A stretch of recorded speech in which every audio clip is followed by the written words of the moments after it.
Okay, I have been meaning to make a video on electrogravitics for a long time now, but I have been delayed by extramural pursuits. So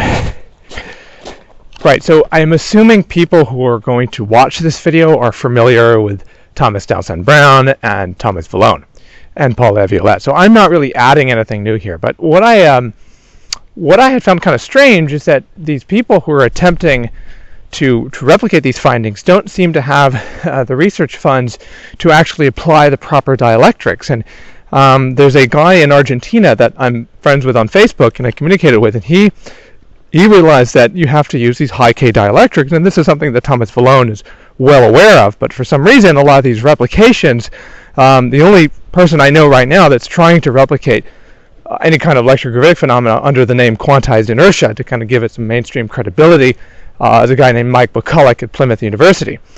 The problem is that he's using symmetric plates, and that's retarded because you have to use asymmetric plates because that's the whole principle behind it. So there's a Japanese researcher whose name escapes me who's got a whole lot of work published on this. He developed an equation to actually predict the amount of force developed by one of these. So I'm in the process of buying some barium strontium titanate sputtering targets. These are basically little plates, and I got a 50 kilovolt DC power supply coming. So if all goes well, I should be able to get some thrust. This guy in Argentina got some thrust with a pretty crappy dielectric aluminum oxide.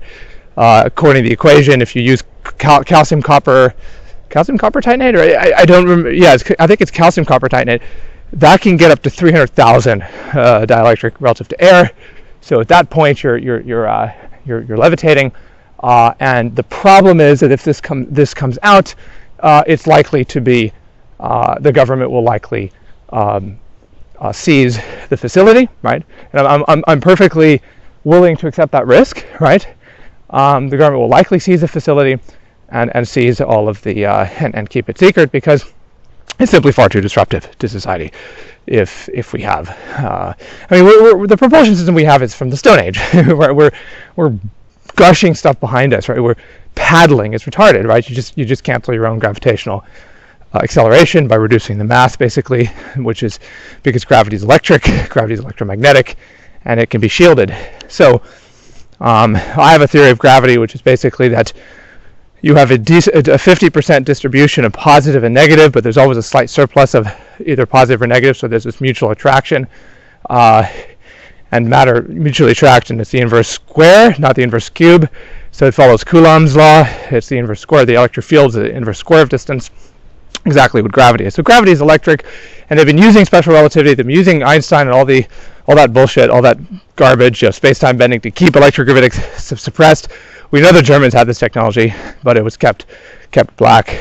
But it's coming out, right? With the internet, you have people like Thomas Vallone, you have people like Paul Laviolette who are doing amazing work, and they are exposing this conspiracy.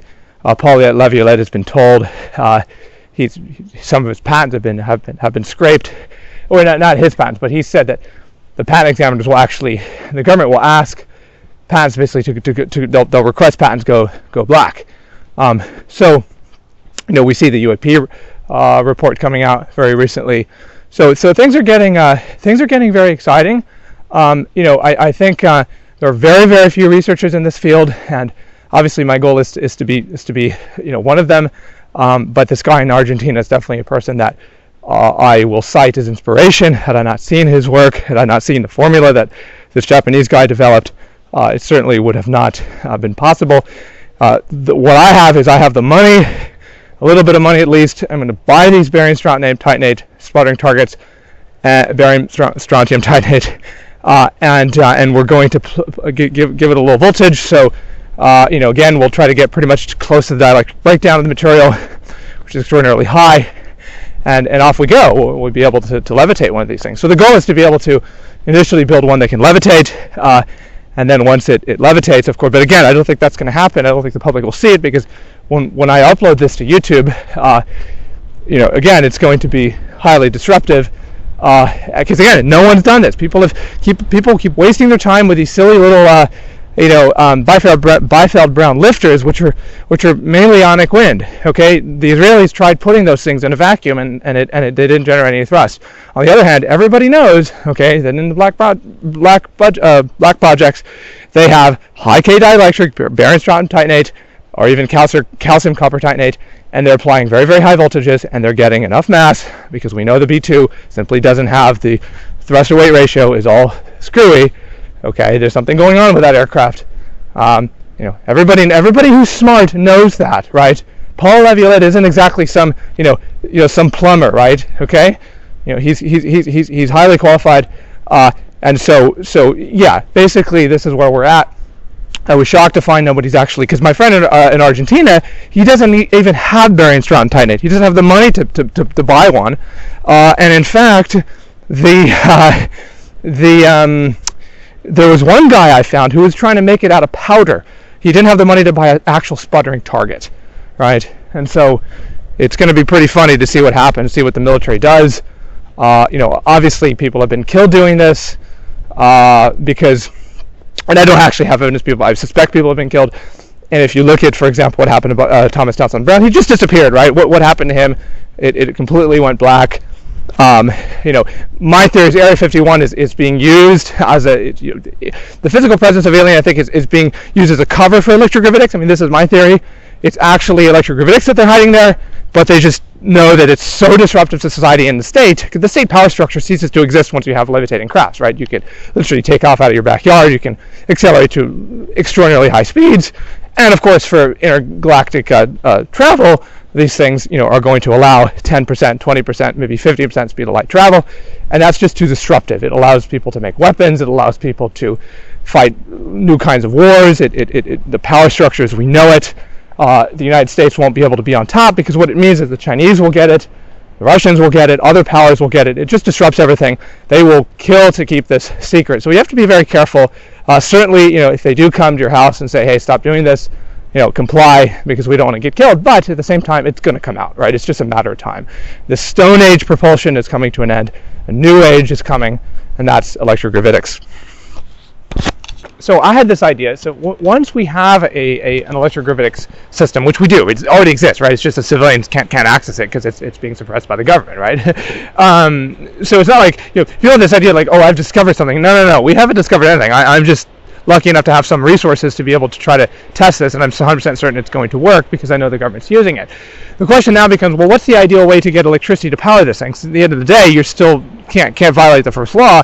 You still need an energy source, right? Unless you believe in free energy, which I don't, right? You're destroying mass with electricity, because gravity is electricity, so it's the reciprocal, the converse, all right? It's like use light to make electricity with a solar panel, or you can use electricity to make light with a laser. So what we're doing here is we need a fuel source, and so the fuel source would be boron hydrates, B5H9 or pentaboron 9. This was investigated by the Air Force back in the late 50s under the ZIP fuel program. Boron hydrates have a higher heat of combustion than conventional hydrocarbons, in the order of in excess of 50%. So the lower heat of combustion of B5H9 pentaboron is 67.767 megajoule per kilogram, and JP4 is mil-spec. JP4 is like 43, just a bit under 43, like 42 point something. So you're looking at about a 60% increase in energy density, and then you can use something like an adiabatic diesel engine, or you can use a gas turbine to burn that fuel, produce the heat, generate electricity, and power a high voltage power supply. It's going to be something like a 50 kilovolt DC power supply. You have all sorts of advances in microelectronics which make this even lighter than was the case back, in the 50s. You have silicon carbide silicon carbide rectifiers, or you can just have a commutator on your motor, on your generator. Because no one's ever told me whether DC or AC is ideal. I think it's DC, right? You don't want a waveform. It looks like you want to use DC because that's the best way to actually. My theory is that you're basically stripping atoms, right, of some of their charge, and that's producing a temporary reduction in mass. Again, that's my theory. Some people view it as some kind of acceleration of electricity, but either way, again, I'm not a theoretician. I'm more of just an experimentalist, and so we will have to see. But either way, when this thing arrives, and it hasn't arrived yet, we're just going to stack them up, put a little electrode at the top, big electrode at the bottom, take a scale. We can take not a digital scale, so we don't get any electromagnetic interference, and voila, you should be able to get some thrust. I mean, again, this guy in Argentina has already gotten thrust, so it's not like we're waiting for some new result, but certainly this is going to happen.